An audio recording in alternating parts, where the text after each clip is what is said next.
கடலூர் மாவட்டத்தில் காய்ச்சல் பரவி வருவதால் அரசு மருத்துவமனைக்கு சிகிச்சைக்கு வரும் நோயாளிகளின் எண்ணிக்கை அதிகரித்துள்ளது. இதுகுறித்த விவரங்களை நமது செய்தியாளர் பிரேமிடம் கேட்கலாம். பிரேம், விவரங்கள். சிவரஞ்சனி, கடலூர் மாவட்டத்தில் அதிக அளவில் காய்ச்சல் பரவி வருவதால் தற்போது கடலூர் மாவட்ட அரசு தலைமை மருத்துவமனை நோக்கி அதிக அளவில் குழந்தைகளுடன் பெண்கள் நீண்ட வரிசையில் காத்திருக்கக்கூடிய நிலை ஏற்பட்டிருக்கிறது. மருத்துவர்களை சந்தித்து வருகிறார்கள்.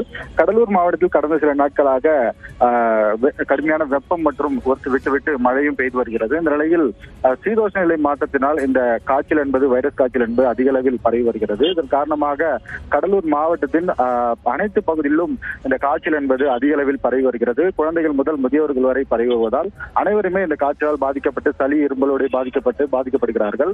இந்த நிலையில் கடந்த வாரம் பாத்தீங்கன்னா ஆரம்ப சுகாதார நிலையங்களில் மக்கள் கூட்டம் என்பது அதிகரித்து காணப்பட்டது. ஆனால் தற்போது கடலூருடைய மாவட்ட அரசு தலைமை மருத்துவமனையில் காலை 7 மணியிலிருந்து நீண்ட வரிசையில் பெண்கள் மற்றும் முதியோர்கள் காத்திருக்கக்கூடிய நிலை ஏற்பட்டிருக்கிறது. நாம் பார்க்கக்கூடிய காட்சிகளில் தெரிகிறது.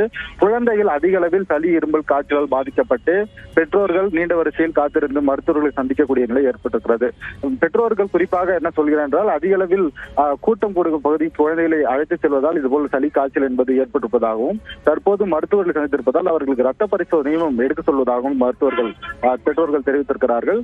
தொடர்ந்து இவர்களுக்கு 2 நாட்கள் 3 நாட்கள் காய்ச்சல் சரியாகும் என்பதால் தற்போது நீண்ட வரிசையில் மக்கள் காத்திருந்து மருத்துவர்களை சந்தித்து வருகிறார்கள்.